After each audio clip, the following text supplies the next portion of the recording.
en train d'expliquer les différentes étapes de l'analyse lexicale, de la compilation. J'avais commencé par l'analyse lexicale. Elle est là. Donc, l'analyse lexicale, elle donne des entités lexicales. Et puis, bien sûr, le code. Elle remet le code, le programme source, elle laisse une trace qu'elle transmet à l'analyse syntaxique. L'analyse syntaxique à travers un arbre syntaxique, elle vérifie que ce que vous écrivez est correct sur le plan structure. Vous ne pouvez pas, par exemple, en français, vous avez sujet, verbe, complément, ou alors sujet, verbe. Vous n'avez pas le droit de mettre l'article, ensuite un verbe, ensuite le nom. Donc, vous êtes obligé de respecter une grammaire. C'est pareil en compilation, les langages doivent respecter ce qu'on appelle une syntaxe. Maintenant, je passe à la forme intermédiaire et l'analyse sémantique. Donc, je vais vers le cours. Donc, je suis là. Génération du code intermédiaire et analyse sémantique. Si vous comprenez pas quelque chose, vous m'arrêtez, il n'y a pas de souci, d'accord? Vous m'arrêtez en cas de problème. C'est bon, vous m'entendez? Oui? Oui, madame, je vous entends. Très bien. OK. D'accord. Alors, je reprends le cours.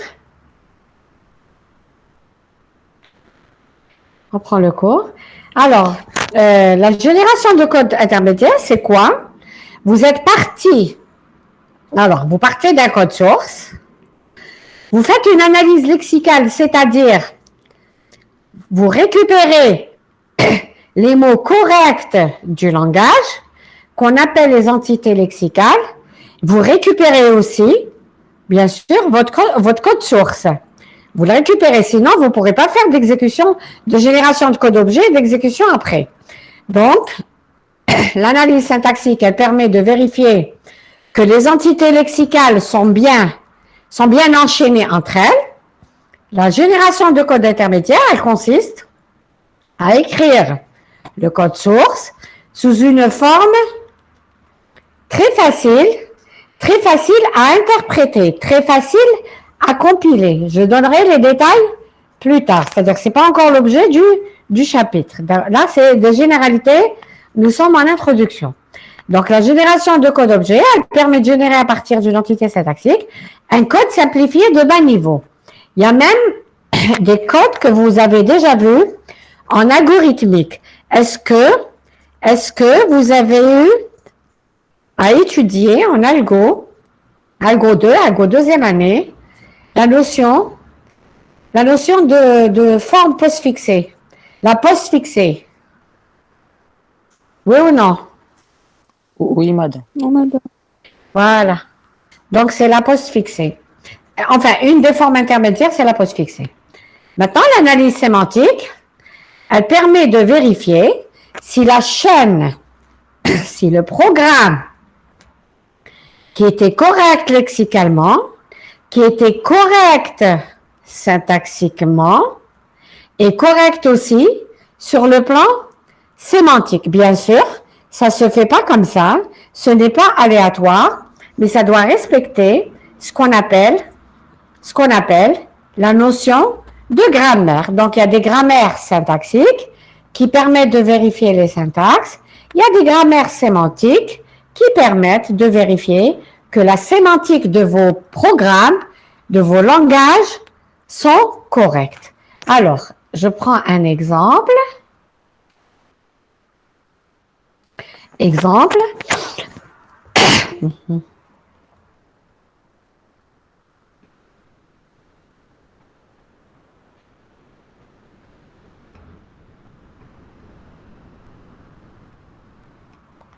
Exemple. Alors.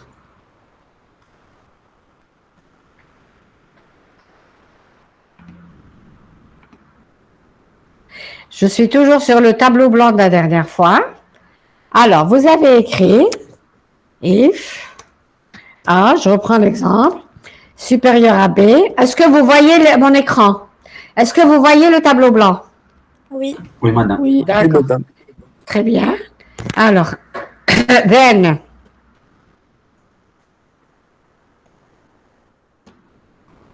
Bon, j'écris n'importe quoi, même si ça veut rien dire.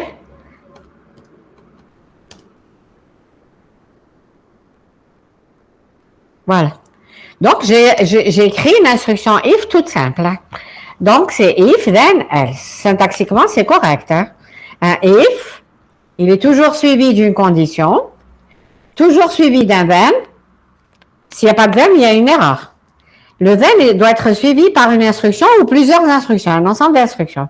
Maintenant, on peut avoir un if tronqué. Il peut ne pas y avoir de else, c'est pas faux. Mais si vous avez un else, c'est bon. Donc, else, y égale 8.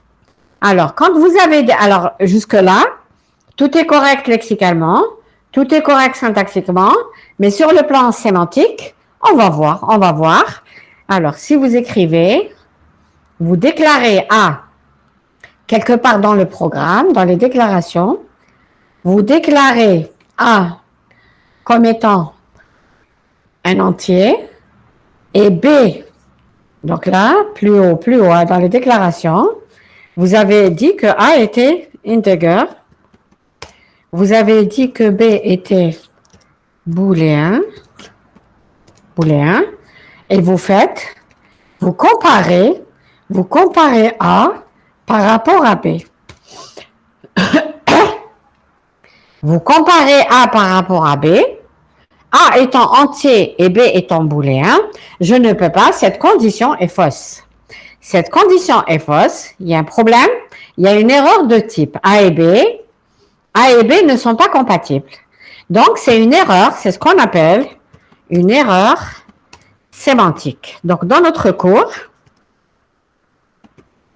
erreur sémantique, dans notre cours, on va s'intéresser à la détection, enfin, d'abord, à vérifier, à faire une analyse sémantique et à détecter aussi les erreurs sémantiques. Donc là, vous ne pouvez pas exécuter.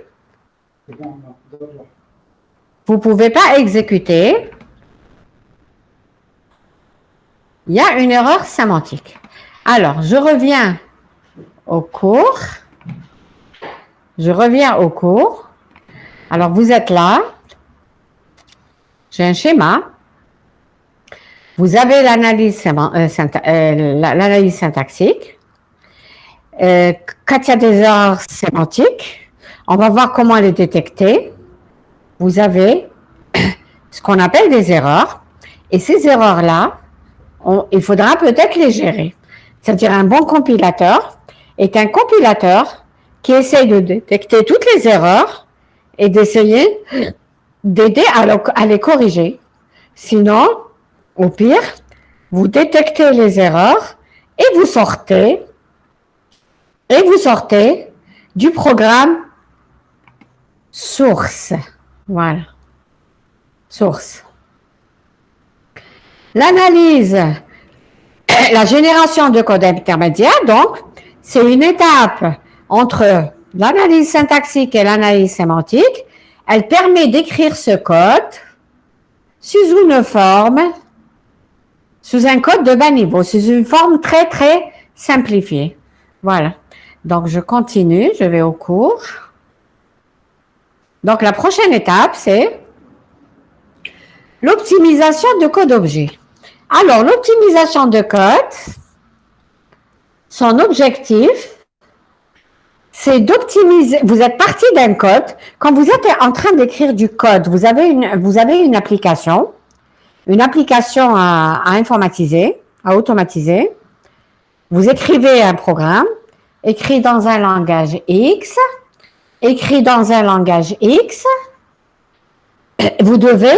donc vous faites l'analyse lexicale, syntaxique, sémantique, et à un certain moment, un bon compilateur, je dis bien, est un compilateur qui cherche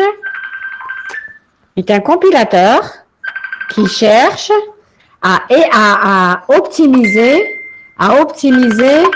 le code. C'est-à-dire, quand on écrit du code, parfois, on écrit n'importe quoi.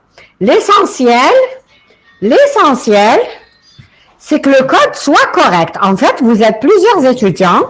Vous êtes les étudiants de la section 1 à 4. Vous avez tous le même objectif, c'est d'automatiser une certaine application. Chacun de vous utilise sa propre manière de programmer, mais vous avez tous le même résultat. Donc, quand vous programmez, vous n'êtes pas obligé d'écrire le même code tous. Et puis, même si le code est correct, c'est-à-dire vous avez exactement les mêmes résultats, mais les étudiants, il y a des étudiants qui font une certaine optimisation alors que d'autres non. D'accord? Donc, optimiser un code est une phase qui n'est pas obligatoire dans les compilateurs. Alors, on dit qu'elle est optionnelle. Elle est optionnelle dans les compilateurs, mais si elle y est, elle permet de gagner du temps et de l'espace. Donc, les deux, mais malheureusement, elle est optionnelle dans les compilateurs. Et elle n'existe pas partout. Voilà, c'est ça. Par contre, ce qui est difficile, ce qui est compliqué, c'est de dire, est-ce que mon code est meilleur que le code de l'étudiant X? Est-ce qu'il est meilleur au code de l'étudiant Y? C'est ça qui est difficile. C'est ça qui est difficile à dire. Donc, on dit en informatique, dire qu'un code est meilleur, un code est mieux optimisé qu'un autre code est une question à laquelle on est pratiquement incapable de répondre. On est incapable de répondre. Est-ce que le code de X est meilleur que le code de Y? Ce qu'on fait, on essaye d'optimiser. On essaye de faire le maximum. Voilà. Ça va? Ça va? Oh là là, c'est quoi cette section? Ça va? Voilà, parce que j'aimerais pas parler dans le vide. Hein. J'aimerais pas parler dans le vide. Donc, si ça va pas, vous m'arrêtez, mais de temps en temps, quand je pose la question, vous me répondez pour être sûr au moins que vous dormez pas. Alors, celle-là, c'est la phase optimisation de code intermédiaire. Alors, une fois qu'on s'est assuré que toutes les étapes précédentes, partant du code source, en passant par l'analyse lexicale, par l'analyse syntaxique, par l'analyse sémantique, par la génération de code intermédiaire et par l'optimisation du code intermédiaire, une fois qu'on a fait tout ça, il reste l'étape génération de code objet. Le code objet permet, justement, c'est ce que vous connaissez, c'est la dernière étape de la compilation. Cette étape, elle permet de vous rapprocher de l'exécution. C'est ce code qui va être exécuté. C'est ce code qui va être exécuté, donc on se rapproche de la machine. C'est ce qui est traduit en code machine ou alors code assembleur. Donc, voilà les différentes étapes de la compilation. Alors, maintenant, je prends un exemple d'optimisation de code. Donc, je prends mon tableau.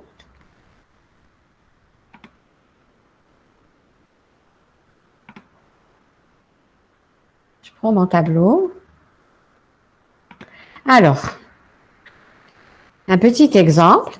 Vous avez écrit while A supérieur à B do un ensemble d'instructions do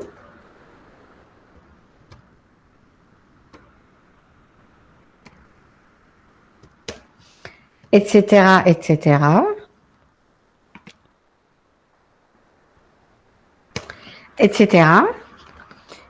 Alors, vous avez un while Un while do avec un ensemble d'instructions. Parmi ces instructions, vous avez une affectation A égale à 5. Alors, si le A ne change pas, bon, je vais prendre autre chose.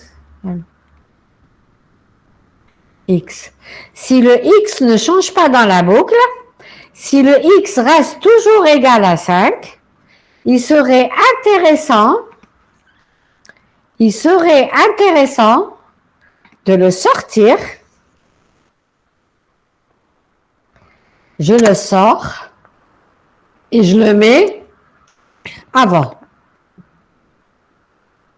Je le sors et je le mets avant le while. Pourquoi? Parce que tant qu'il est dans la boucle, ça coûtera un peu plus cher au compilateur. À chaque fois, il faudrait qu'il génère l'opération ranger le 5 dans X, ranger le 5 dans X, autant de fois qu'il fait la boucle. Donc, il est intéressant de le sortir de cette boucle et de le mettre en dehors de la boucle. Comme ça, il va être fait qu'une seule fois. Est-ce que vous m'avez suivi? Est-ce que c'est bon? Oui, madame. Voilà, bien. Maintenant, un exemple de génération de code objet, vous connaissez. C'est tout ce que vous avez fait. C'est l'assembleur que vous avez fait en architecture en deuxième année. Vous avez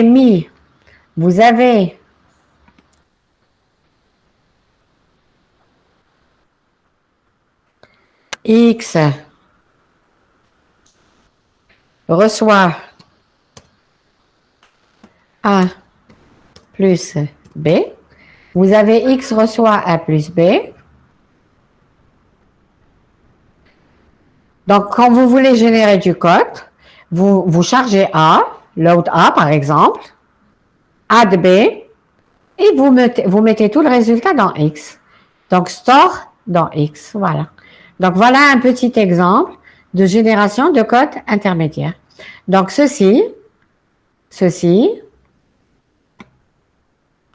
représente les différentes étapes de la compilation qui sont là. Donc, elles sont schématisées ici. Maintenant, toutes ces étapes travaillent avec ce qu'on appelle la table des symboles, qui était vide au début. Elle était vide, c'est comme un dictionnaire. Elle était vide et au fur et à mesure, on l'a remplie. On l'a remplie avec quoi? On l'a remplie avec les données de votre programme. C'est quoi un programme source? Un programme source sont des déclarations et des instructions. Les déclarations, donc ça peut être des identificateurs, des tableaux, des fichiers, tout ce que vous voulez. Les instructions sont les instructions usuelles que vous connaissez déjà. Donc, qu'est-ce que fait l'analyse lexicale? Elle décortique le programme source, elle extrait les données. Donc, elle extrait les données comment? Elle nous donne les identificateurs.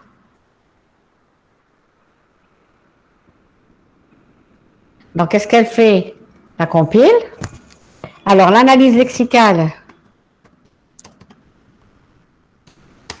elle nous sort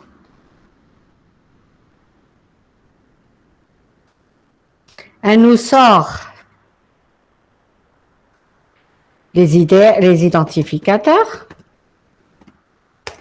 Elle nous sort les identificateurs.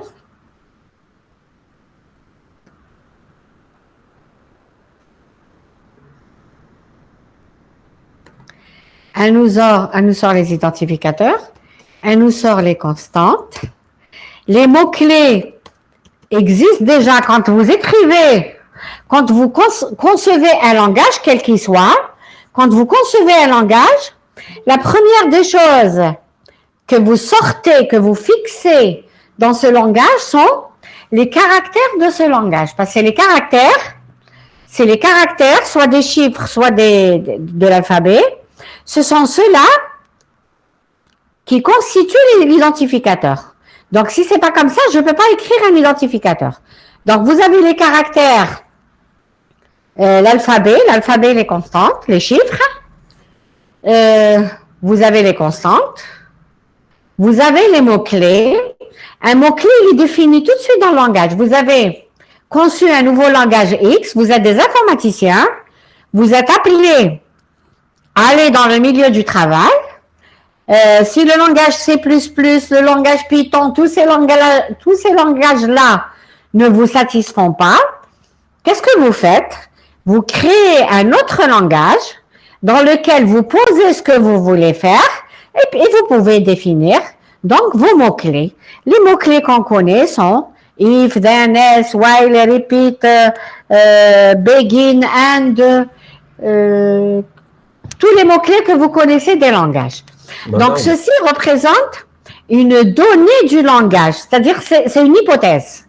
Donc, il y a les mots-clés. 2 secondes, je termine ça et je vous laisse poser votre question. Il n'y a pas de problème.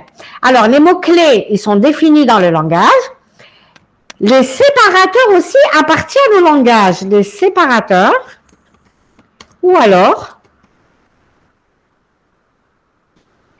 les caractères spéciaux. Les caractères spéciaux.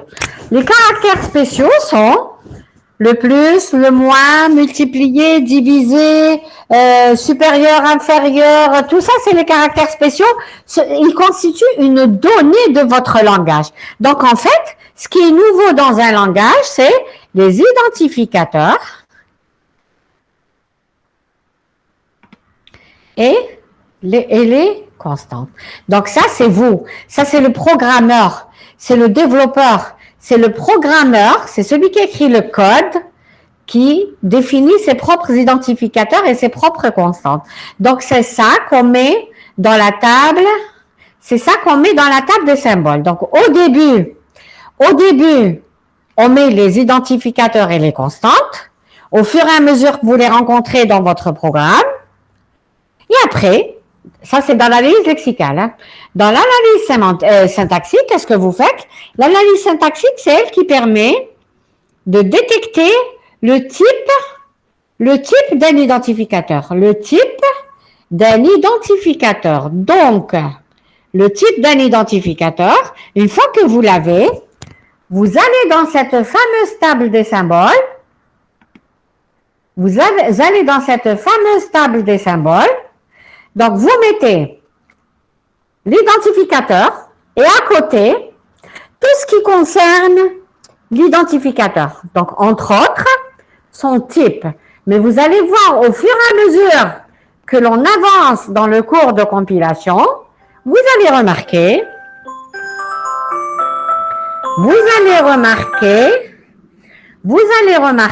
que cette table des symboles va être complétée. Donc, elle deviendra un peu plus complète. 2 secondes, je reçois un petit coup de fil.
Alors, je continue. Alors, la question de l'étudiant. Qui c'est qui voulait poser une question? Qui c'est qui voulait poser une question? Moi, madame, c'est moi. D'accord, attends, c'est Adlaoui. Oui, madame. D'accord, oui, vas-y. La détection des erreurs syntaxiques se fait au niveau de l'analyse lexicale ou syntaxique, madame? Non, l'analyse lexicale, elle permet de détecter les erreurs lexicales qui sont simples à détecter, mais il faut un algorithme. Il y a un algorithme derrière, d'accord? C'est-à-dire, vous ne pouvez pas les détecter aléatoirement. Il y a une méthode à appliquer pour trouver l'erreur. Donc, l'erreur dans l'analyse lexicale, c'est des erreurs parce que l'analyse lexicale, elle permet de dire si un mot appartient ou non au langage. Un mot qui appartient au langage est un mot qui est composé de caractères qui sont corrects. Donc, dès que vous avez un caractère qui n'est pas correct, c'est détecté par le langage. C'est comme sur Google. Hein. Vous tapez une requête. En fait, ce qu'il y a derrière, c'est de la compilation. Hein. Derrière tout ce que vous faites, hein, même si vous ne le savez pas. Donc, vous tapez une requête sur Google et vous vous trompez, vous écrivez par exemple cours de compil. Vous voulez retrouver des cours de compilation. Au lieu de compilation, vous avez écrit n'importe quoi. Enfin, vous vous êtes trompé de caractère, il va vous aider en vous disant essayez ça. Donc, il essaie de vous corriger. Et comment il a su qu'il y avait une erreur? Il y a un caractère qui n'appartient pas à la liste de ces caractères. Donc, c'est comme ça qu'on définit un langage. Quand vous définissez un langage, toute anomalie, tout caractère qui n'appartient pas au langage est détecté. Est détecté tout de suite par l'analyseur lexical. Donc, ça d'une part. Maintenant, une fois que tout est correct, l'analyseur syntaxique, elle avance. Une fois que les entités lexicales sont correctes, on essaie de détecter les erreurs syntaxiques. Les erreurs syntaxiques, c'est encore un autre algorithme qui détecte les erreurs syntaxique. Et encore, la sémantique, c'est encore un autre algorithme qui détecte les erreurs sémantiques. Donc, chaque méthode, chaque étape de la compilation possède son algorithme de détection des erreurs. C'est bon, Adlaoui? Merci beaucoup, madame. Très bien. Est-ce qu'il y a d'autres questions? Madame, Les étudiants. Oui? les erreurs lexicales et les erreurs syntaxiques, donc c'est le compilateur qui les détecte. Oui, c'est les compilateurs, oui. Si vous n'avez pas, c'est pour ça que quand vous écrivez un programme, vous l'écrivez dans un langage, en C++, nous, on se place dans le cas d'un langage pour lequel on n'a pas de compilateur. Donc, qu'est-ce que vous allez apprendre ce semestre dans le module? Vous allez apprendre à construire des compilateurs. C'est-à-dire, vous faites comme si vous n'aviez pas de compilateur et vous allez essayer de construire votre compilateur. On est des informaticiens, on doit être capable de savoir ce qui se cache derrière le code. D'accord? Toute la compilation, toute l'exécution. Donc, c'est la compilation qui le fait. Et c'est pour ça, quand vous envoyez votre programme à la compile, c'est vrai que ça met une fraction de seconde. En une fraction de seconde, vous dites que, ah tiens, mon programme ne comporte pas d'erreur. Mais en fait, il y a tout un processus derrière qui se fait. Un processus rapide quand vous envoyez à la machine. Mais nous, ça prend 2 semestres. C'est compile 1 et compile 2. Compile licence et compile master. Donc, c'est la compilation qui détecte ce genre d'erreur. Il y a encore des erreurs d'exécution, bien sûr. Hein. Quand on va arriver aux erreurs de compilation, je vais vous montrer quelles sont les erreurs d'exécution et quelles sont les erreurs de compilation. Parfois, il vaut mieux détecter parce qu'il y a parfois des erreurs qui chevauchent entre la compilation et l'exécution. Il vaut mieux en faire des erreurs de compilation. C'est-à-dire, il vaut mieux avoir un très bon compilateur.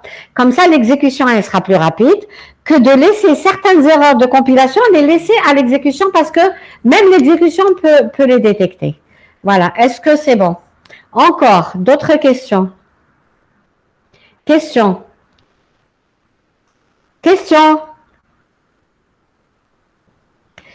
Madame, Oui? donc, par exemple, si je me trompe dans l'écriture de printf, j'écris par exemple printfx ou printf. Est-ce que c'est une erreur lexicale ou syntaxique? Attends, tu as écrit print, au lieu de F, tu as mis X. Oui, par exemple. D'accord. Est-ce que c'est Très une bien. erreur lexicale ou syntaxique?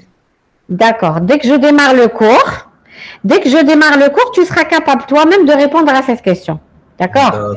D'accord. Là, c'est juste une introduction. Donc, je termine l'introduction. Je ne veux pas répondre parce que tu vas la détecter tout seul. OK? D'accord, madame, Voilà. merci. Mais il ne faut pas qu'on oublie la question. OK? Voilà. Alors, est-ce qu'il n'y a pas d'autres questions? Est-ce qu'il n'y a pas d'autres questions? Bon. S'il n'y a pas d'autres questions. Alors, la table de symboles. Donc, je vous ai dit ce qu'elle faisait, les erreurs aussi. Alors, je passe. En fait, j'ai fait une petite... j'ai fait des remarques. Alors, il existe des compilateurs monopass et des compilateurs multipass. Qu'est-ce que ça veut dire un compilateur monopass et un compilateur multipass? Il y a des compilateurs qui détectent toutes les erreurs dans un même algorithme principal. Si vous voulez, c'est un algorithme qui appelle d'autres algorithmes. Donc, c'est la sémantique appelle la syntaxique qui appelle la lexicale. Donc, ça se fait en une passe. Il y a des compilateurs multipass qui vous donnent d'abord les erreurs lexicales, ensuite les erreurs syntaxiques, ensuite les erreurs sémantiques, ensuite les autres erreurs. Donc, nous, dans notre cas, on a deux types, on a un compilateur à deux passes. En général, vous avez le compilateur qui vous détecte les erreurs lexico-syntaxico-sémantiques et puis la suite, c'est-à-dire vous avez, si vous voulez faire, l'optimisation de code et la génération de code objet. Est-ce que ça va? Il n'y a pas de question. Vous avez aussi ce qu'on appelle la notion d'interpréteur et de compilateur. C'est pas pareil. Un compilateur c'est un traducteur. Un traducteur, il traduit. Il fait d'abord la compile. Ensuite, vous avez l'exécution qui vient après. Un interpréteur, c'est en général les langages que vous manipulez. Les interpréteurs, qu'est-ce qu'ils font? Et ils compilent et ils exécutent en même temps. Vous avez tout de suite le résultat de votre exécution. D'accord? C'est-à-dire, il fait instruction par instruction. C'est ce qu'on appelle interpréteur. Nous, dans notre cas, on ne s'intéresse pas à l'interpréteur, mais on s'intéresse au compilateur. Alors, maintenant, comme j'ai fini de donner le cours de l'introduction, je vais démarrer l'analyse lexicale. Oui, voilà. Par exemple, oui. Il y a beaucoup, les langages de maintenant que vous manipulez, les langages de maintenant, en général, c'est des interpréteurs. En même temps, ils analysent la requête et en même temps, ils l'exécutent, c'est-à-dire instruction par instruction. Ils n'attendent pas de terminer toute la compilation du programme, ensuite ils passent à l'exécution. Voilà la différence entre interpréteur et compilateur. Alors, je vais vous envoyer tout de suite le prochain cours. Donc là, j'ai terminé l'introduction. Je vais aller vers l'analyse lexicale. Mais comme je ne vous ai pas envoyé le cours, j'étais pas très sûre que j'allais faire cours aujourd'hui. Donc, c'est pour ça que je ne vous l'ai pas envoyé. Donc, tout de suite.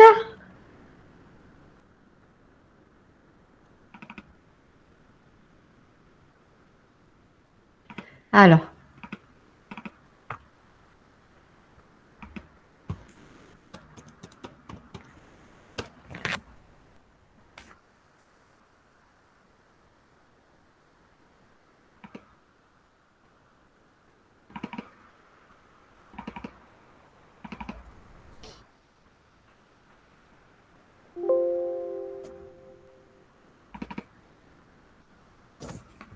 Voilà.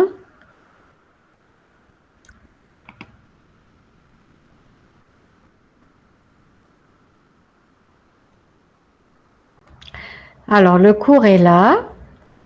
Je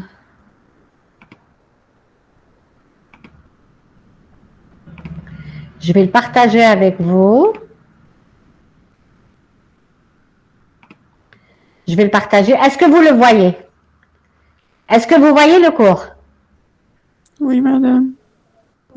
D'accord. Donc, je vais vous l'envoyer après. Hein. Donc, analyse lexicale. L'analyse lexicale, c'est l'étape, la première de la compilation. C'est vrai que c'est la première, c'est la plus facile, Mais celle, en général, les étudiants tombent tout de suite dans le piège. Le piège, bon, elle est tellement facile que les étudiants se gourrent. Ils confondent après. Donc, je pars du code source. Je fais une analyse lexicale et j'obtiens, le but c'est d'obtenir des entités lexicales. Des entités lexicales. Alors, elles consistent à partir d'un programme, donc un programme source.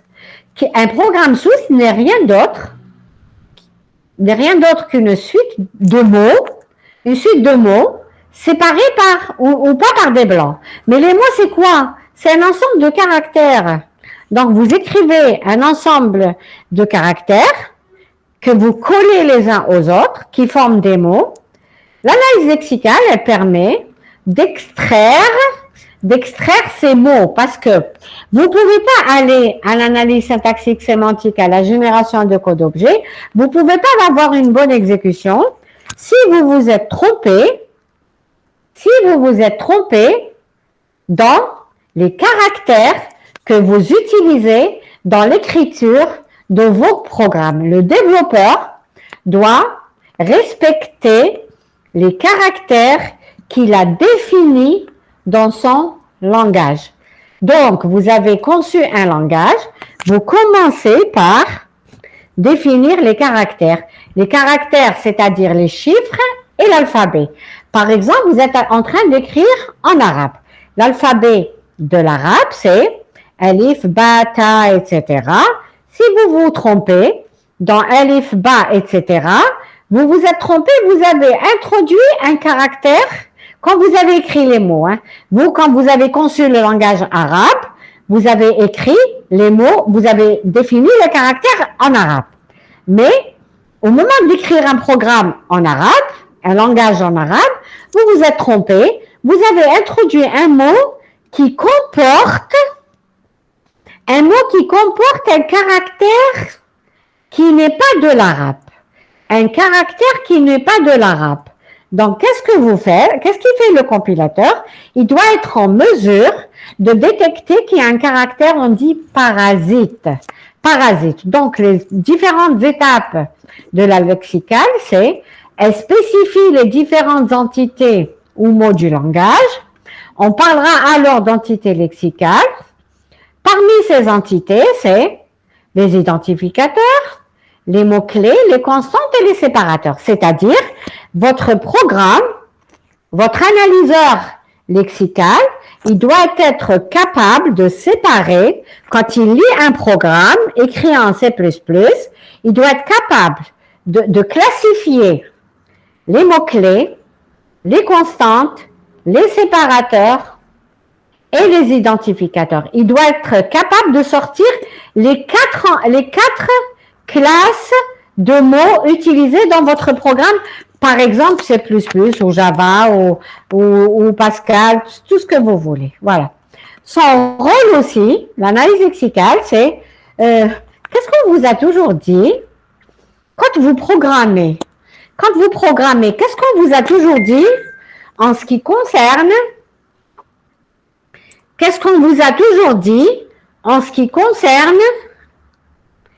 les mots-clés, les blancs et les commentaires?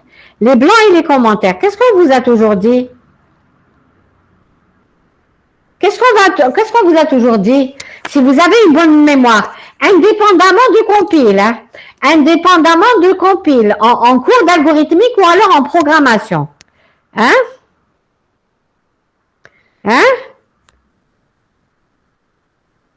Ils sont ignorés, madame. Qu'est-ce qu'on fait? Qu'est-ce qu'on vous a dit quand vous écrivez un programme? Très bien. Qui c'est qui parle? Qui c'est qui a dit on les ignore? C'est moi, madame Zraï.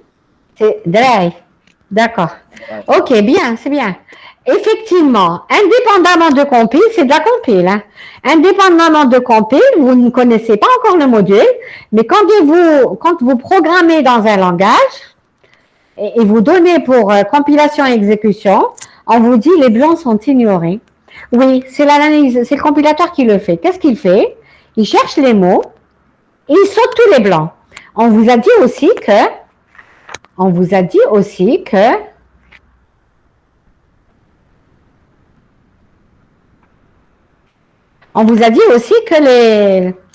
les commentaires sont ignorés aussi. C'est ça?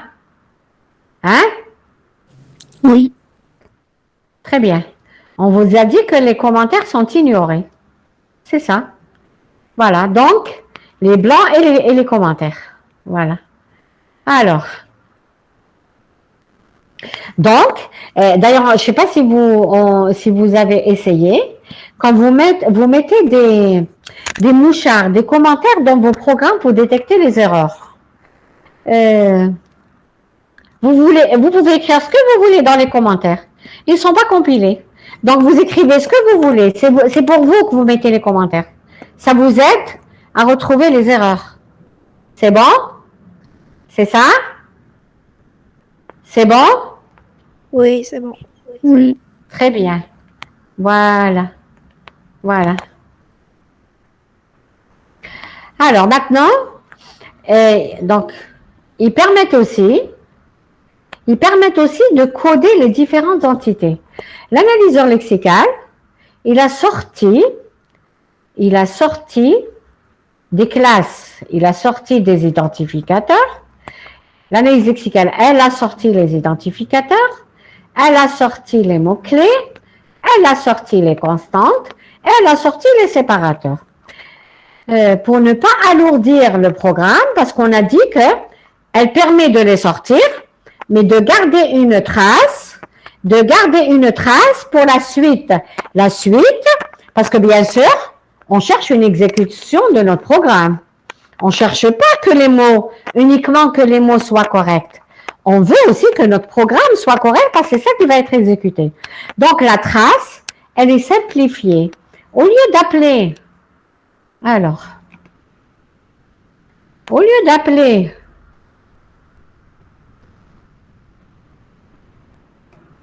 alors, je prends un exemple. Alors, vous avez écrit if, then, else, a égale 6, point virgule, x égale a plus b. Voilà. Voilà ce que vous avez écrit.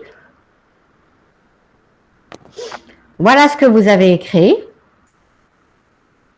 Et qu'est-ce qu'elle fait l'analyse lexicale? Elle permet d'extraire, donc de classification des entités,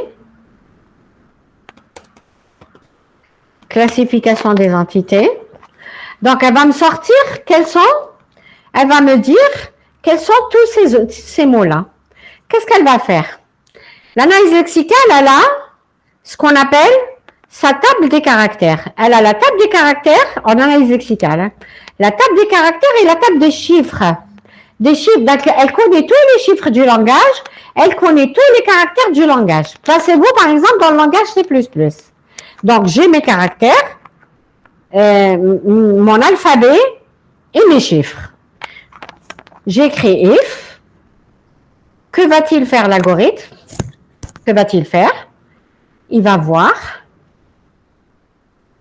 si ce mot est correct. Est-ce que if est correct? Comment il va faire? Il va dire que le mot, il s'appelle if.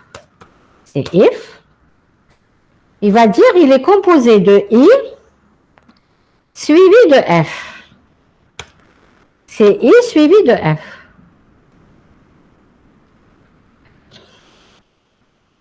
C'est i suivi de f. I, c'est correct. I, il appartient. I, ça fait partie du C++. Et le F aussi, ça fait partie du C++. Par contre, si vous placez dans un langage en arabe, il va vous dire le I n'est pas de l'arabe et le F n'est pas de l'arabe. Donc, le if n'est pas correct.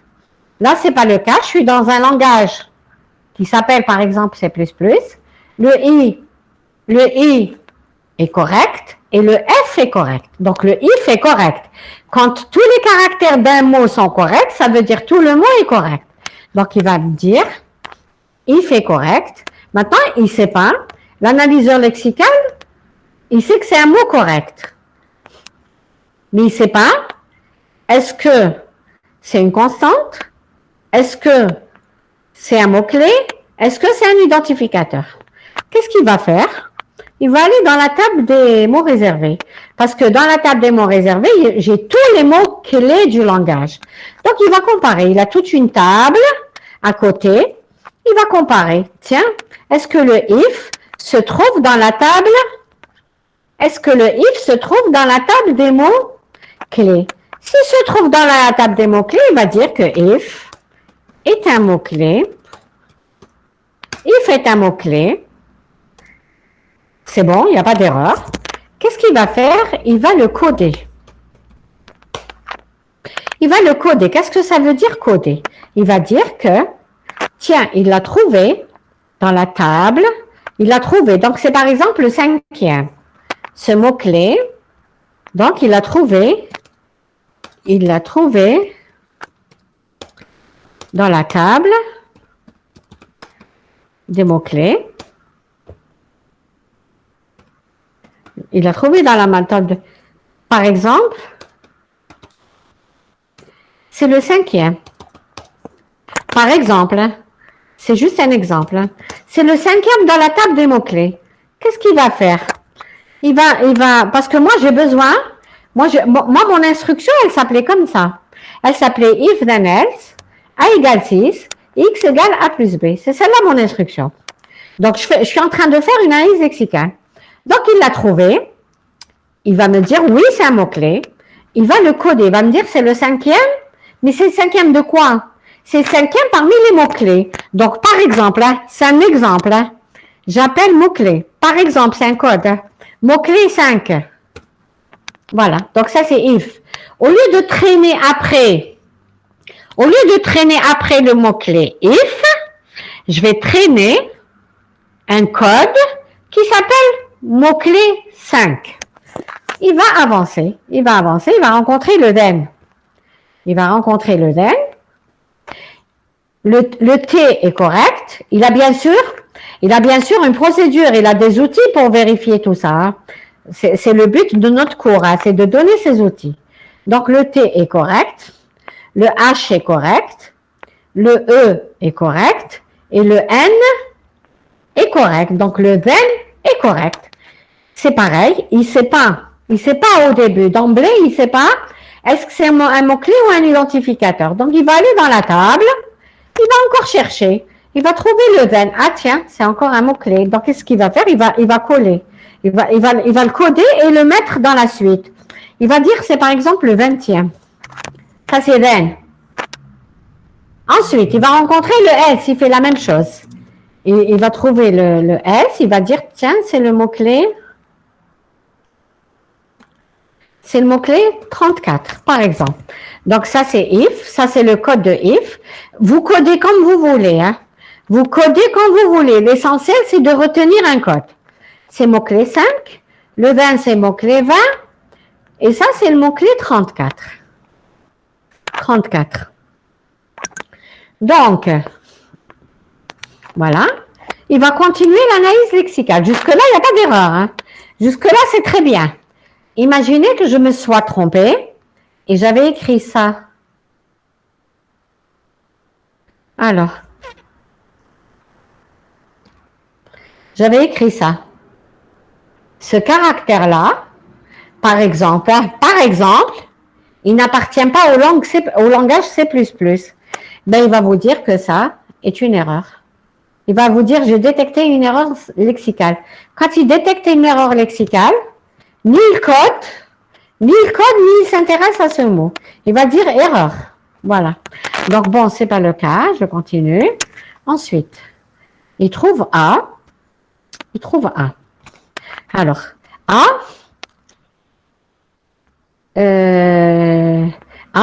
c'est un mot, c'est une entité lexicale qui commence par un alphabet, c'est A. Qu'est-ce qu'il va faire? il va encore aller la chercher dans la table des mots réservés. Il va pas trouver, donc il va dire A n'est pas un mot réservé, mais A, qu'est-ce qu'il va dire? Il va dire A est un identificateur. Tout ce qui n'est pas mot réservé est un identificateur s'il n'y a pas d'erreur.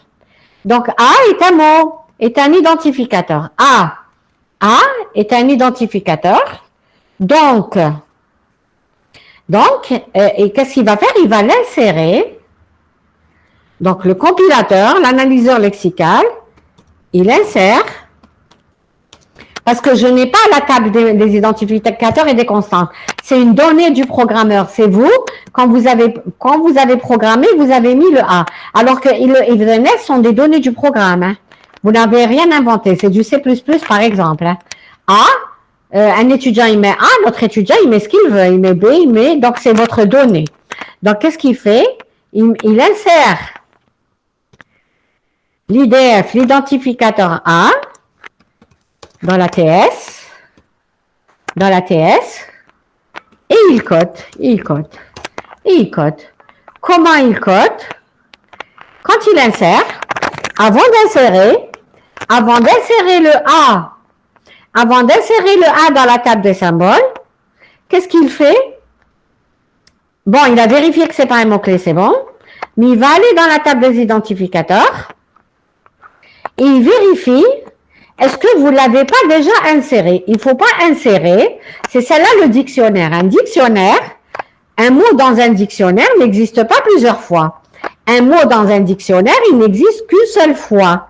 Donc, vous l'insérez dans la table une seule fois. Donc, vous vérifiez d'abord qu'il n'existe pas, c'est-à-dire que vous ne l'avez pas mis déjà. Vous ne l'avez pas mis. Si vous ne l'avez pas mis, vous le mettez pour la première fois et vous dites que, par exemple, c'est code.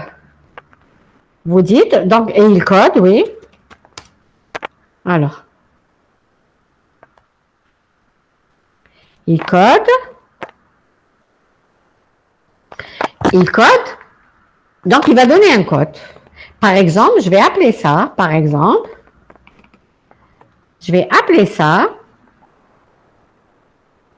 IDF.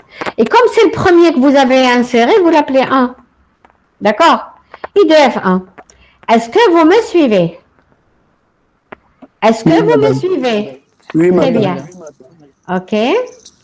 Je vais retourner à mon cours. Madame. Oui. La table des symboles avant la compilation تكون vide. Oui. Avant la compilation, elle est vide. Après, quand vous commencez à compiler,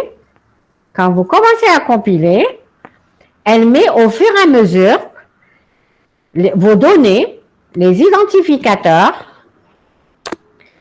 et les constantes, parce que le reste, c'est une donnée du programme, hein, du langage. Donc, vous mettez les identificateurs et les constantes dans la table des symboles. Cette fameuse table des symboles, au début, elle démarre vite. Ensuite, elle se remplit. Vous mettez toutes les informations.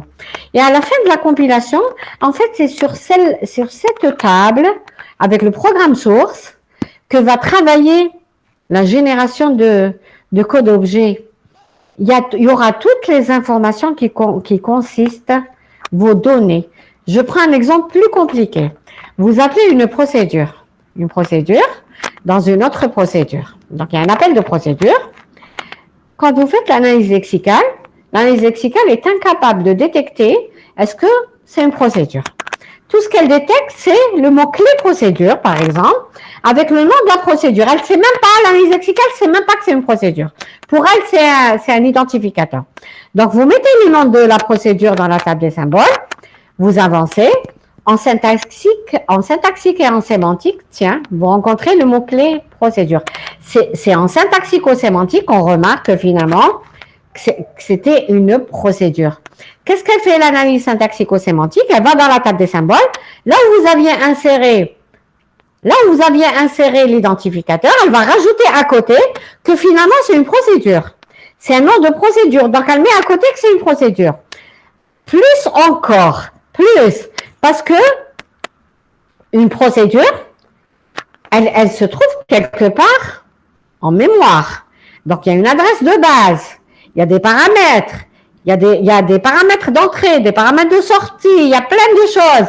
Donc, toutes ces informations-là vont être rajoutées à la fameuse table des symboles qui était vide au début, mais à la fin, elle va être totalement remplie. Et quand vous cherchez un mot, vous ouvrez le dictionnaire, vous cherchez le mot, vous trouverez tout ce qui concerne ce mot. Est-ce que ça va? Est-ce que c'est bon? Est-ce que ça va? Oui, madame. Très bien. OK. Alors, les mots-clés et les séparateurs sont une donnée du programme, c'est ce que j'ai dit. Ils sont connus à l'avance. Par contre, ce que vous écrivez, le développeur ou celui qui écrit du code, c'est-à-dire les données, vos données sont ce que vous mettez en plus, c'est-à-dire les identificateurs et le constant. Voilà. Bien sûr, dans la plupart des langages, dans tous les langages qu'on connaît, la plupart, les mots-clés sont réservés. Vous n'avez pas le droit de mettre if égale if plus then. Mais il y a des langages qui le font. Hein. Il y a des langages qui le font, ce n'est pas faux. Hein. Ce n'est pas faux, mais vous rajoutez des choses à vos algorithmes. Vous rajoutez des choses à la conception de vos compilateurs pour qu'ils sachent détecter entre le if qui était réservé et le if qui n'était pas réservé, qui était en fait un identificateur. Mais ça ne fait pas l'objet du cours. Hein. Voilà. En fait, tout à l'heure, j'ai dit qu'en TP, vous allez construire vos compilateurs.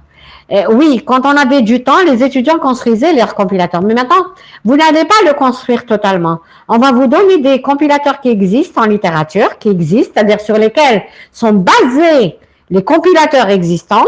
Et on va vous donner le squelette, on va vous dire de compléter. Donc, on va vous aider à compléter un compilateur. Donc, ça vous permettra de comprendre le cours et le TD. Alors,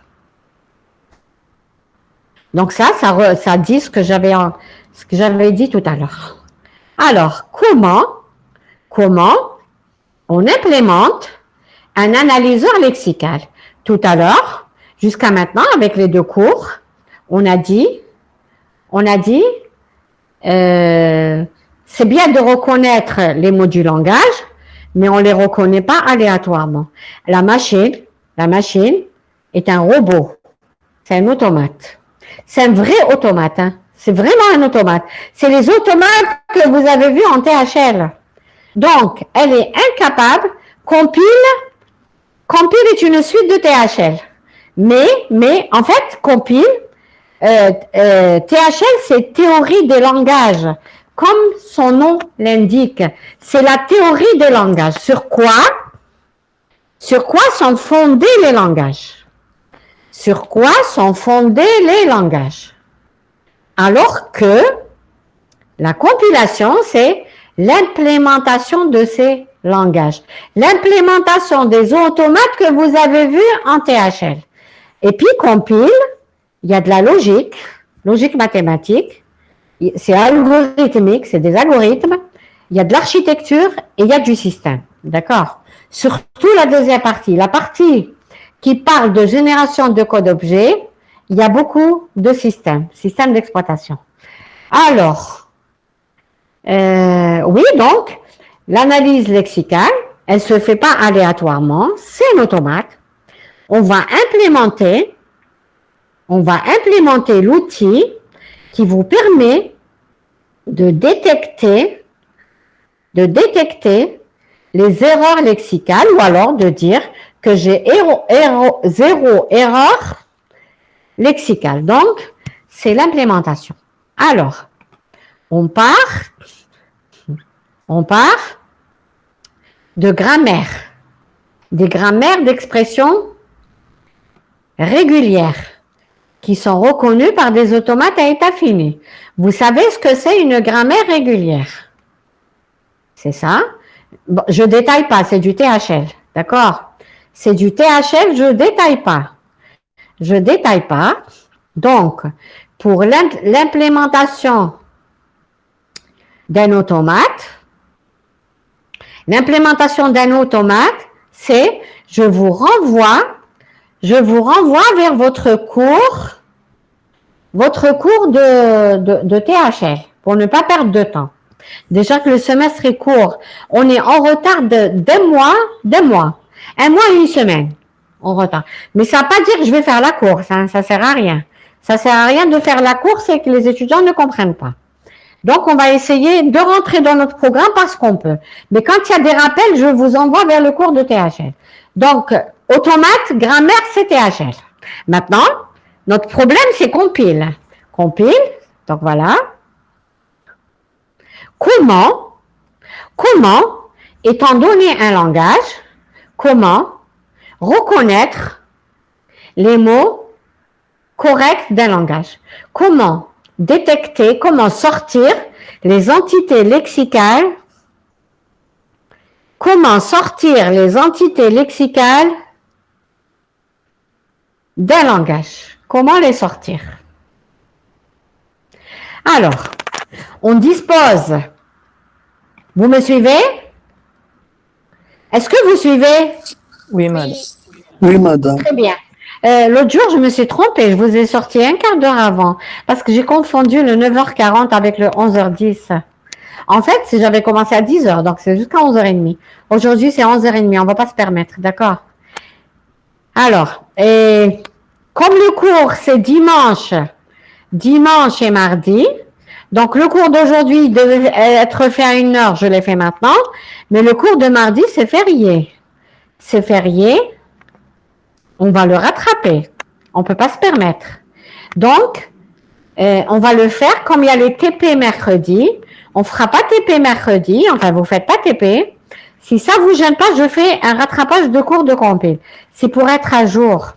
Pour être à jour, et comme ça, vous ne serez pas bousculé après. C'est bon? Vous êtes d'accord?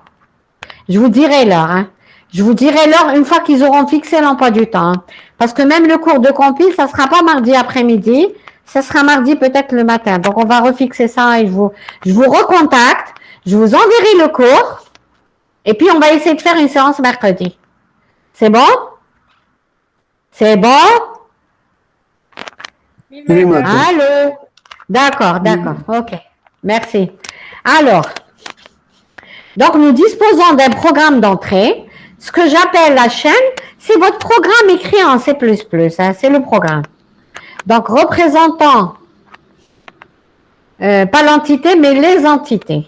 Représentant les entités analysées et d'un automate à état fini reconnaissant le langage. Donc, vous avez un programme. Vous avez un automate. Un automate, donc un automate d'état fini, il commence par un état initial, par des transitions. Donc, je pars d'un état initial, par des transitions, je vais vers d'autres états. Et si j'atteins l'état final, je dirais que mon entité est correcte. Parce qu'en fait, on analyse entité par entité. Donc là, je vous donne l'algorithme qui analyse une entité, mais après, c'est facile, c'est une boucle. C'est une boucle sur les mots. Donc, je donne l'exemple d'une entité. Vous démarrez du début de l'entité, vous faites passer par l'état initial, vous parcourez l'automate avec l'entité lexicale que vous voulez analyser. Si en partant de l'état initial, vous aboutissez à l'état final, vous direz que votre entité est correcte. Si vous bloquez dans un état, c'est-à-dire dans un état, vous pouvez partir nulle part. C'est ce qu'on appelle en THL un état. Comment vous appeliez ça en THL? Comment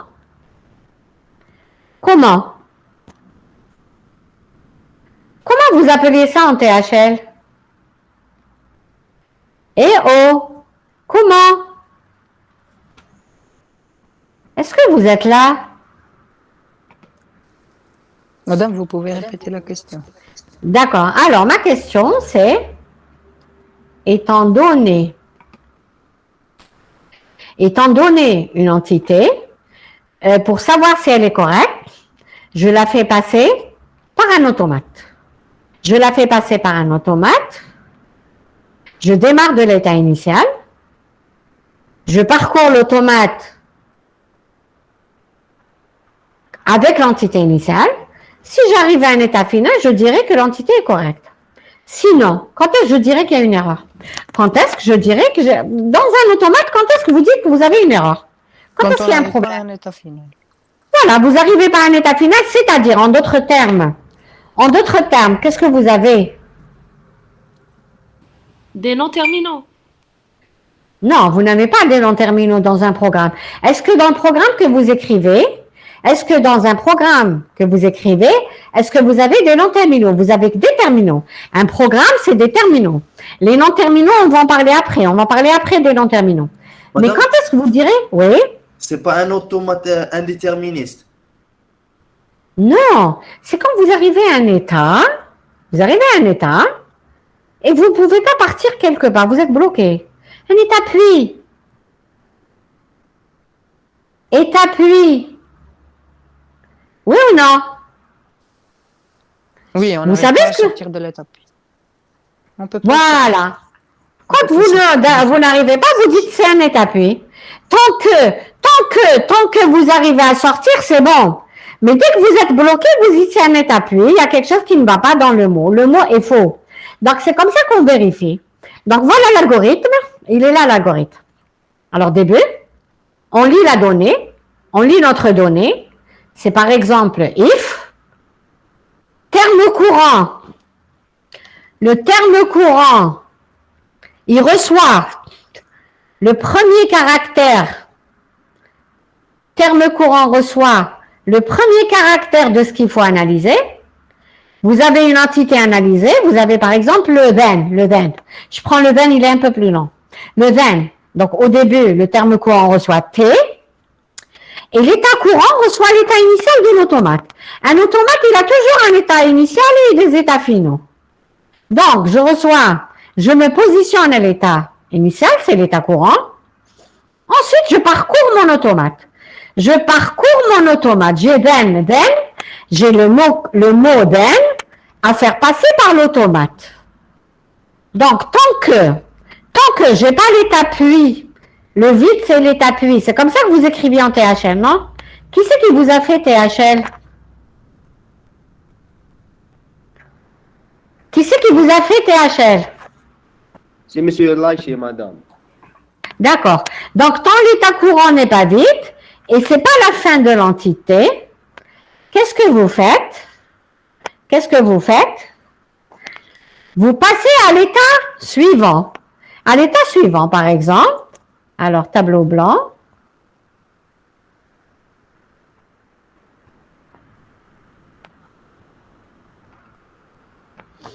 Par exemple, regardez. Alors, vous avez le mot then. Je dois vérifier s'il est correct ou pas. Bon, j'écris une bêtise. Voilà. Je me suis trompée, j'écris ça. Vous partez de l'état initial. Bon, je n'ai pas le temps de faire des cercles. Hein. État initial égale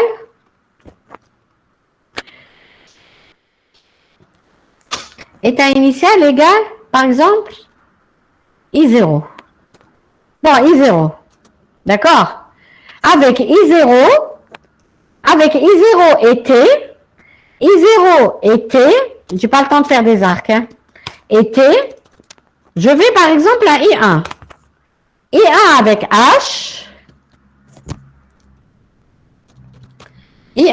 H, avec H, je vais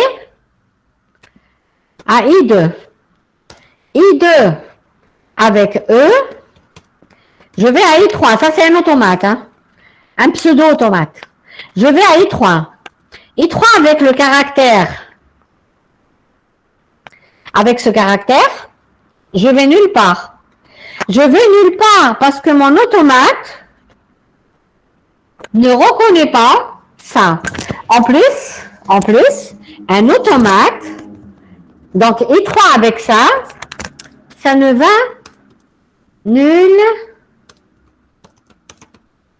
part. Ça ne va nulle part, donc c'est une erreur. C'est un blocage. Voilà, un blocage. Je reviens au cours. Alors, en fait, mon automate, il va être, on ne peut pas avoir des automates en mémoire. Un automate, c'est une table de transition. Donc, un automate est implémenté à travers une table de transition. Donc, un automate est implémenté à travers une table de transition que j'appelle T. Donc, T, c'est la table de transition. Alors, c'est les états de l'automate, de la table, et T, c'est ce que je suis en train d'analyser. C'est le T, le H, c'est les caractères du then, par exemple. Donc, donc j'ai déjà une table de transition qui a implémenté, j'ai une table de transition qui a représenté, qui a implémenté mon automate.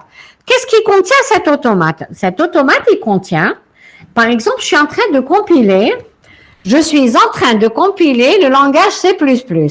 Le langage C++, il a des identificateurs qui doivent respecter des caractères, je les connais, l'alphabet. Les constantes, je connais les chiffres, je ne peux pas mettre n'importe quoi. Si j'ai des chiffres, ça doit être entre 0 et 9. Ça ne peut pas être autre chose. Un chiffre ne doit pas sortir des caractères 0 et 9. J'ai des mots-clés et j'ai des caractères spéciaux, alors les séparateurs. Donc, ce n'est que ça. Si je sors de ces 4, ça veut dire que c'est une erreur. Donc, j'ai un langage écrit en C++.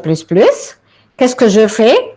Je classifie, je sors, j'ai la table des mots-clés, j'ai la table des séparateurs, j'ai les identificateurs, comment ils sont écrits en C++, la façon de les écrire en C++, la façon d'écrire les constantes en C++.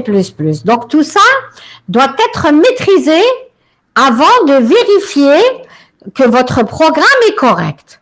Donc, tout ça, c'est l'automate. Hein. Donc, qui dit automate dit grammaire, qui dit grammaire dit table de transition. C'est pareil. Hein. C'est équivalent. Donc, j'ai une table de transition qui me reconnaît de façon générale les identificateurs, les constantes, les séparateurs et les mots-clés. Donc, tout ça, c'est dans l'automate. Maintenant, notre problème, c'est qu'on a écrit des programmes en C++ et on ne sait pas s'ils sont corrects ou pas. Et on est en train, donc, de les vérifier. Qu'est-ce qu'on fait? On écrit l'algorithme. Voilà l'algorithme qui permet de vérifier. Mon automate, il est implémenté. C'est bon. C'est une table de transition. C'est bon. Donc, je vais parcourir cette table de transition. Je vais prendre les mots de mon programme un par un et je vais les faire passer par l'automate, bien sûr, un par un. Si je pars de l'état initial, voilà, et que j'arrive à l'état final et à la fin de la chaîne, et la fin du programme, enfin, la fin de l'entité analysée, je dirais que la chaîne, c'est bon. Sinon, regardez, tout ça me permet le parcours de l'automate ou de la table de transition, c'est pareil. Maintenant, quand est-ce que je sors? Si je sors par un état blocage, je dirais qu'il y a un problème. Il y a une chaîne lexicale incorrecte. Par exemple, ça. Ça. J'écris un den. J'ai pas écrit un den, je me suis trompée. J'écris ce caractère qui n'est pas correct. Ce caractère n'est pas correct. Donc, l'automate, il va s'arrêter. Il va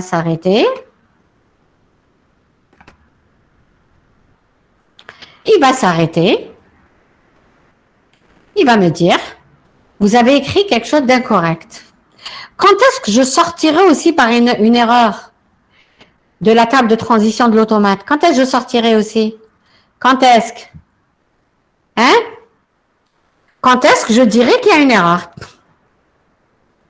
Le meilleur des cas, c'est que vous sortiez par un état non puis, un état final, et que c'est la fin du mot. Ça, c'est le meilleur des cas.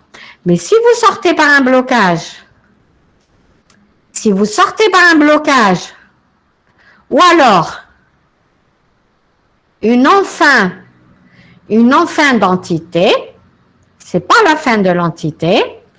C'est-à-dire, vous êtes dans un état qui n'est pas final. D'accord? Vous êtes dans un état qui n'est pas final et vous avez terminé votre entité. Il y a quelque chose qui ne va pas. Donc, il y a une entité incorrecte lexicalement. Maintenant, le meilleur des cas, c'est ce que je disais, c'est que je sors par l'état final. D'accord? C'est le sinon de tout ça. Et puis, c'est la fin de l'entité. Donc, qu'est-ce que je fais? On code.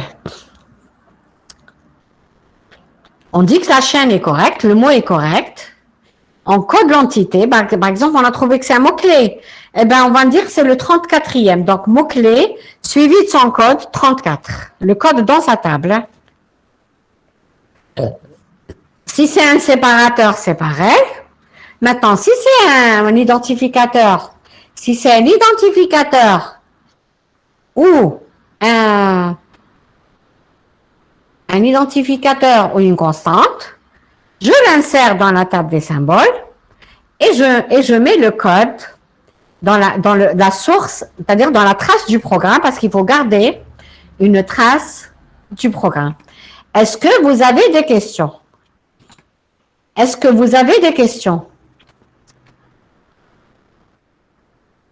Est-ce que vous avez des questions? Questions?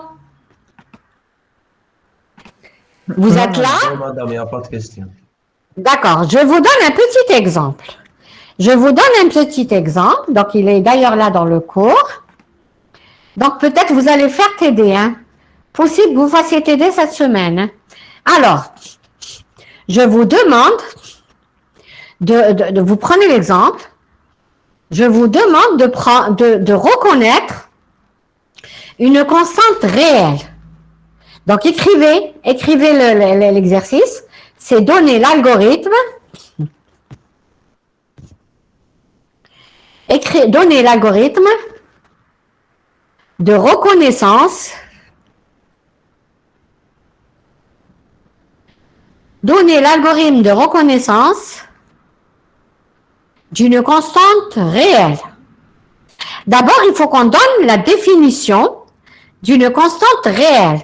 Donc, écrivez quelque part, définition. On va donner notre propre définition. Vous pouvez mettre ce que vous voulez. Vous pouvez mettre ce que vous voulez dans la définition. Donc, on va prendre nos propres définitions. On va dire que, par exemple,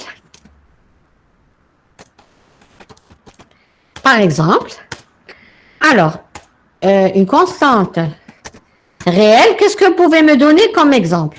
C'est quoi pour vous une constante réelle? C'est quoi une constante réelle? C'est quoi? C'est quoi une constante réelle?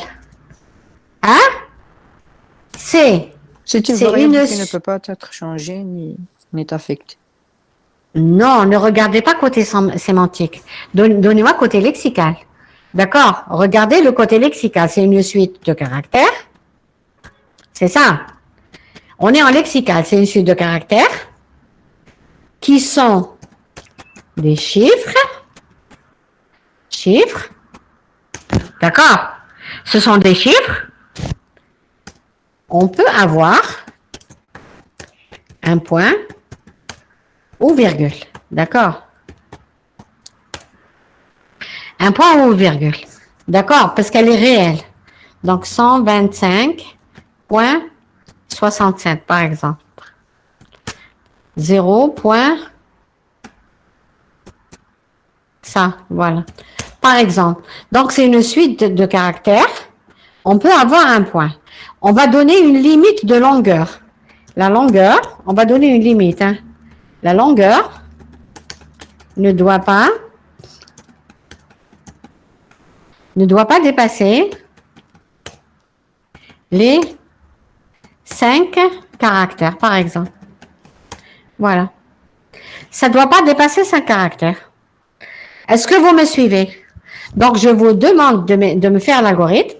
Donc, on doit faire l'algorithme qui détecte, qui reconnaît. Donc, c'est ça l'exercice. Qui reconnaît une constante réelle, une constante réelle, et bien sûr, l'algorithme, l'algo doit se baser sur une table de transition. Je l'ai appelé T. En cours, je l'ai appelé T. Je l'ai appelé T. Une table de transition T. Vous êtes d'accord? Vous êtes d'accord? Très bien. Maintenant, la table de transition demande, alors, la table demande un automate d'état fini ou grammaire. Donc, vous allez commencer par faire la grammaire. Ça, c'est du THL. Hein, ou automate. Grammaire ou automate d'une constante réelle. Grammaire ou automate d'une constante réelle. D'accord? Une fois que vous avez fait l'automate, après la table c'est facile et l'algorithme c'est facile. Ça va? Donc je vous demande de réviser. Qu'est-ce que c'est un automate? Bien sûr, c'est pas n'importe quel automate. Hein. C'est un automate d'expression régulière. Hein. Parce qu'après vous allez voir d'autres automates hein, dans la suite. Expression régulière, gauche ou droite? Madame, Oui. هنا dans le cas هذا donc un nombre réel Oui. يقدر ما يكونش فيه point. يقدر يكون un entier. L'entier Oui. Bien. C'est à vous de définir. Qui c'est qui parle? c'est Bouchaqo. Bouchafin. Bouchaqo. Ah, d'accord. C'est à vous de définir. Est-ce que le point, bonne question, est-ce que le point doit exister forcément ou alors peut ne pas exister? Si vous dites que ma constante doit comporter un point, même la constante entière doit comporter un point. Mais dans notre cas, on va prendre ce que tu dis, on va dire que le point n'est pas nécessaire. Mais s'il existe, c'est bon. D'accord? Donc, une constante entière peut ne pas comporter de points. Est-ce que je réponds à votre question? Oui, madame. Et est-ce que Très le bien. point ne défend caractère? Attends, est-ce que le point? Je le considérer comme un caractère. Non, le point, c'est un caractère spécial, mais j'ai dit dans l'énoncé, j'ai dit composé de chiffres et de points. Maintenant, vous pouvez dire que si le point existe, enfin, il peut ne pas exister. C'est pour ne pas dire qu'une constante entière est fausse. D'accord? Voilà. D'accord. Il y a quelqu'un qui a posé une question tout à l'heure. Il m'a dit le print X, print quelque chose. C'était qui? Dry. Alors, est-ce que maintenant, est-ce que Dry, avec la suite du cours, est-ce que tu arrives à détecter le print X? Qu'est-ce que ça veut? Qu'est-ce que c'est? C'est pas moi, Le madame. print X. Hein? C'est Adlaoui, c'est pas moi, madame. Ah, c'est Adlaoui, d'accord. Est-ce que le print X, est-ce que vous arrivez à le classer maintenant? Adlaoui. Normalement, syntaxique, madame. Non, c'est une erreur lexicale. Lexical. Qui c'est qui est d'accord avec moi? Qui c'est qui est d'accord avec Adlaoui? Qui c'est d'accord avec moi?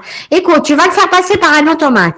Tu vas dire print, le P c'est bon, le R c'est bon, le I c'est bon, le N c'est bon, le T c'est bon, le X c'est bon.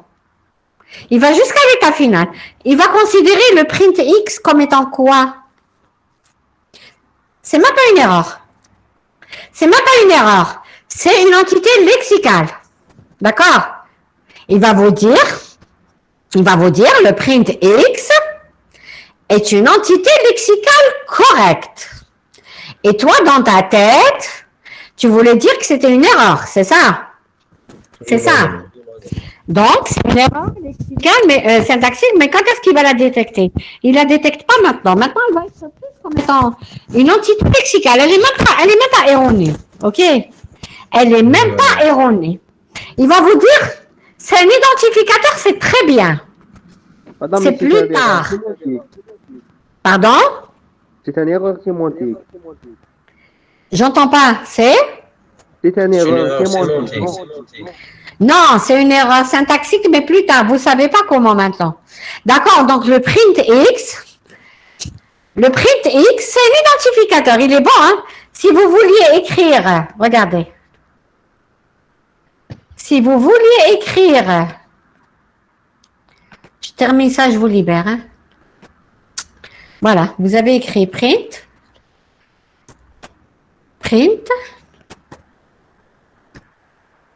X, au lieu de mettre ça, c'est ça, les accolades pour démarrer le print, c'est ça.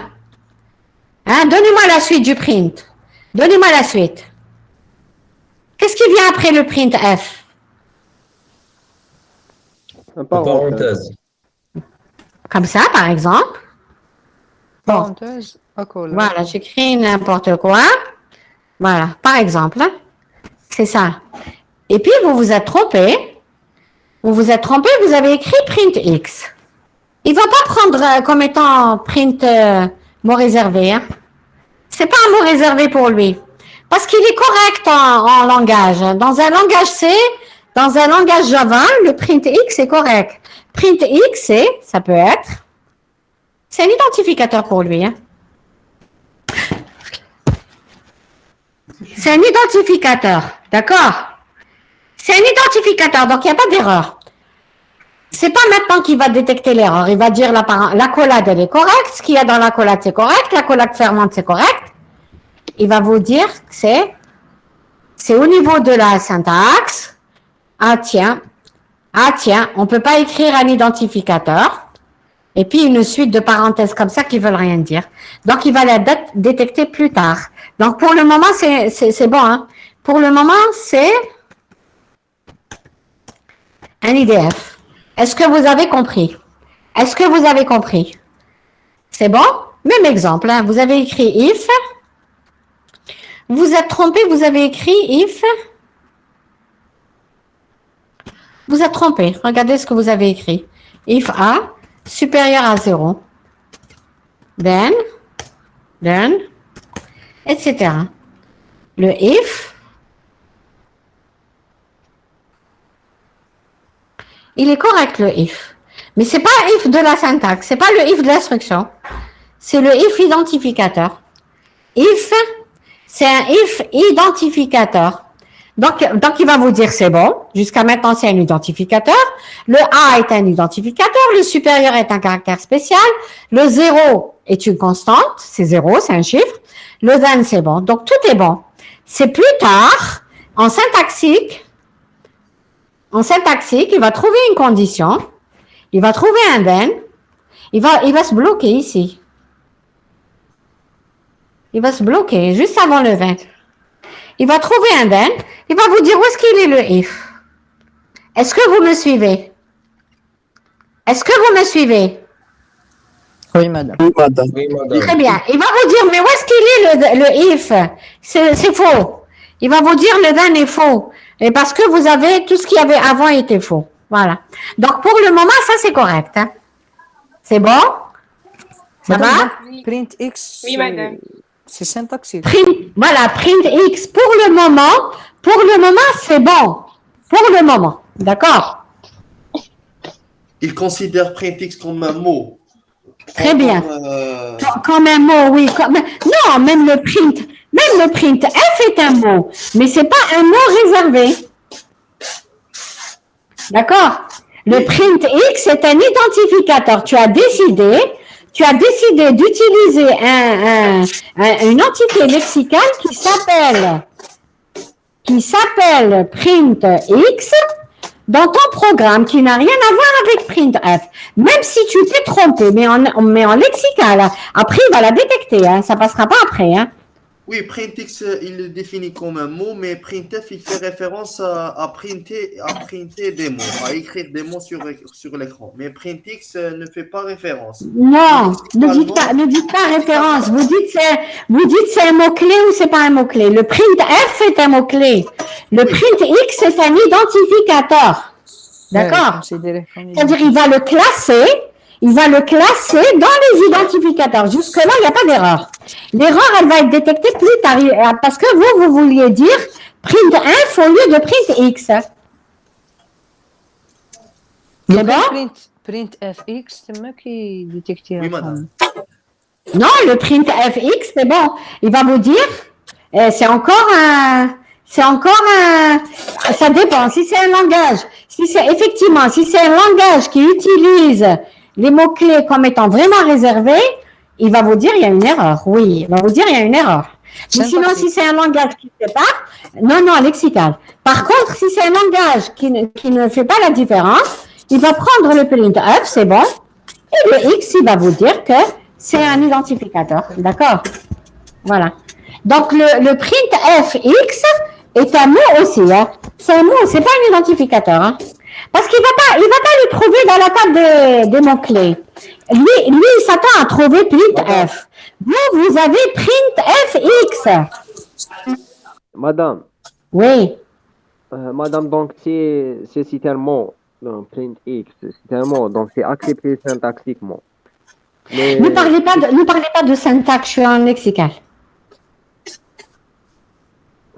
donc C'est un mot, il est accepté comme étant une entité lexicale. Maintenant, après, je vais vous donner les outils qui vont vous permettre de détecter ce genre d'erreur en syntaxique. D'accord? D'accord. Pour le moment, même ce qu'a dit votre camarade, le printfx est un identificateur. Pourquoi? Parce qu'il va aller jusqu'à la fin dans l'automate. Il va trouver que c'est accepté par l'automate. Il va aller le chercher dans la table des mots-clés. Il va le chercher dans la table des mots-clés. Il ne va pas le trouver parce qu'il va trouver printf et non pas printfx. Donc, il va vous dire que c'est un identificateur, c'est bon. Il va passer. Donc, pour le moment, il ne le détectera pas comme étant une erreur syntaxique. Vous ne savez pas détecter encore les erreurs syntaxiques. OK? Hein? C'est bon? Madame, Oui? j'ai pas bien compris, wallah. Donc, c'est une erreur lexicale. Non! Ce n'est pas maintenant, à l'heure où on est. Ni syntaxique. Non, oui, voilà. Ne parlez pas de syntaxique. C'est une erreur syntaxique, mais vous êtes incapable de la détecter maintenant. D'accord? D'accord. Merci. Vous ne pouvez pas la détecter. C'est une erreur, ce n'est pas une erreur. C'est un identificateur, mais, donc vous allez le classer, vous allez le mettre dans la table des symboles, vous allez terminer la compilation lexicale. Quand vous allez faire la syntaxe, il va bugger. D'accord? D'accord. Madame, donc c'est une erreur syntaxique, mais vous ne savez pas la détecter tout de suite. مادام يديتيكتيها كيما يديتيكتي الاف لا حتى يوصل للذان ما يسيبش الاف دونك حتى Pardon, il va la détecter comme كيما الاف ذان قلتي حتى يوصل للذان ما يسيبش الاف دونك البرينت اف اكس حتى يوصل لي زاكولاد C'est ce que je suis en train de dire. C'est ce que j'étais en train de dire. Il va chercher les accolades ou les parenthèses. Il va dire, bon, ils l'ont déclaré comme étant un identificateur. Enfin, il a été trouvé comme étant un identificateur. Et là, il y a des accolades, il y a quelque chose qui manque avant. Donc, c'est pour ça qu'il va vous mettre des points d'exclamation sous l'instruction printf. OK? madame, مي لازم يديتيكتي قبل اذا برينت اف اكس بالك بروسيدور J'ai pas compris. Il va détecter? الا زعما حنا درنا بروسيدور سميناها برينت اف اكس دونك سي كوريكت دونك يفيريفي قبل اذا ماشي بروسيدور حنا خدمناها. Non, il va pas vérifier que c'est... Oui, bien sûr, il y a tout un... s'il trouve le mot-clé procédure, non. S'il trouve le mot-clé procédure, et après, il trouve que c'est printfx, C'est pris comme un identificateur, c'est bon. Par contre, si vous vouliez dire print et vous n'avez pas de mot-clé procédure, il va se bloquer, il va vous dire, on s'attendait à un printf, où est-ce qu'il est? D'accord? Parce que s'il trouve le mot-clé procédure, c'est bon, vous êtes sauvé. Ça veut dire qu'il a dépassé, il a trouvé le mot-clé procédure, donc ce qui vient après, c'est un nom. C'est un nom de procédure. Mais si vous n'avez pas écrit procédure, vous avez écrit printf, une liste d'accolades, c'est bon, il va terminer l'analyse lexicale, mais en syntaxique, il va vous dire, ah, c'est un bug, hein, c'est un grand bug, ça ne correspondra à rien. C'est-à-dire, il va mettre vous allez voir comment ça se passe, il va mettre ça dans une pile. Il va mettre dans une pile, il va empiler, tant que c'est correct, il empile, hein. Tant que c'est correct, il empile. Et après, quand il trouvera qu'il manque des choses, il va vous dire que tout ce que vous avez empilé est faux. Enfin, dans l'instruction. D'accord? D'accord? Madame, donc. Oui. Madame. Hein? Oui. Donc, chaque mot comme print XAD, il accepte parce que les caractères sont vrais. Voilà, c'est ça l'objet, c'est l'objet du cours d'aujourd'hui. C'est le but du cours d'aujourd'hui. C'est reconnaître les mots corrects. Un mot est correct quand il est composé de caractères corrects. On s'en fout s'il veut dire quelque chose ou pas. Même si le mot que tu as écrit ne veut rien dire, il est bon, il est pris. C'est en syntaxique. Quand il va le mettre dans une pile, il va essayer de suivre la syntaxe du print. Après, il va vous dire non, c'est faux. Il va vous dire je ne me retrouve pas. Ça ne ressemble à rien. Ça ne ressemble à aucune instruction, donc c'est faux. D'accord? Ça va? Oui? Oui, madame, merci. Voilà, c'est ça la compilation. Elle est très, très intéressante. Elle est très importante. Voilà, c'est bon? Ça va? Oui, madame. Ça va? Oui, madame. Voilà, donc je vous libère. J'ai récupéré le quart d'heure de la dernière fois. Il est midi moins quart. Alors, on devait s'arrêter à 11h30, c'est bon. Donc, je vous dirai mercredi à quelle heure? Peut-être à 10h aussi. Hein? OK. OK. Très bien. Est-ce que vous avez des questions ou je vous libère? Très bien. Okay. Madame. Oui? S'il vous plaît, je reviens au cours. Je n'ai pas compris exactement à quoi sert la table de transition. La table de transition, parce que toi, tu as un automate. Un automate, tu ne peux pas le dessiner en mémoire. Toi, tu as une table de transition. L'implémentation du programme du compilateur C++, c'est une table de transition. D'accord? C'est une table de transition qui accepte tous les programmes C++, tous, ils sont représentés à travers une table de transition. Après toi, dans l'algorithme, tu prends ton algorithme pour vérifier que ton programme est correct. Tu as tout ce qu'il faut dans la table de transition. Regarde, je suis en train de concevoir un langage. Donc, ce langage, il nécessite la définition de 4 choses. C'est un langage que je suis en train de concevoir, de définir. Donc, il nécessite 4 choses. Il nécessite des mots-clés, il nécessite des séparateurs, il nécessite des caractères qui vont former les identificateurs, il nécessite des caractères chiffres qui vont former les constantes.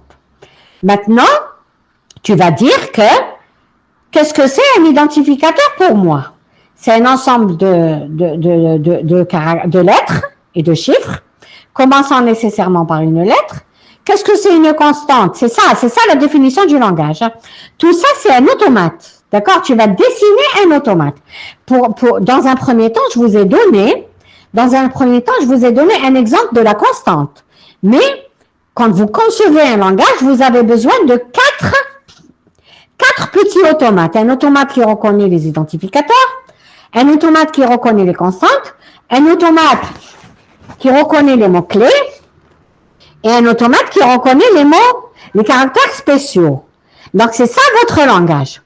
Moi, mon but, c'est de lancer un compilateur. Une fois Une fois que l'automate est défini, c'est-à-dire que vous savez ce que c'est, vous savez ce que demande votre langage comme IDF, comme constante, comme mot-clé et comme séparateur. Vous savez, tout ça, c'est une définition, c'est un automate. Une définition devient maintenant un automate. Donc, maintenant, mon problème, c'est que j'ai écrit un langage écrit, j'ai écrit un programme écrit dans le langage X, je veux le compiler. Comment le compiler? J'ai ma table de transition. Elle est là, la table de transition. La table de transition, elle m'a fixé qu'est-ce que c'est un identificateur, qu'est-ce que c'est une constante, qu'est-ce que c'est un mot-clé, qu'est-ce que c'est un caractère spécial. Donc, je sais passer par une transition ou par une grammaire ou par un automate pour dire est-ce que mon programme est formé de caractères, de mots corrects ou pas. Est-ce que vous avez suivi? Donc, dans un premier temps, ce qui importe, c'est vous avez un langage X. Le langage X, vous devez définir, on vous a toujours dit en THL, soit le langage X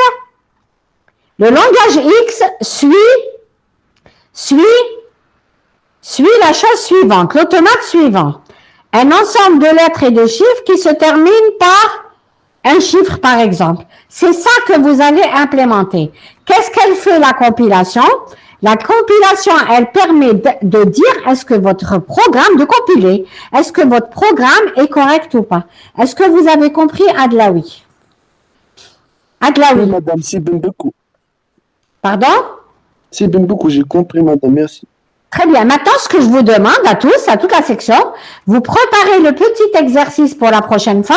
Comme ça, je vais vous redéfinir le cours à partir de l'exemple. OK? C'est bon? D'accord, madame. C'est bon? Oui, madame, merci. Très bien. Allez, au revoir. À mercredi, Inch'Allah. Au revoir. Au revoir, madame.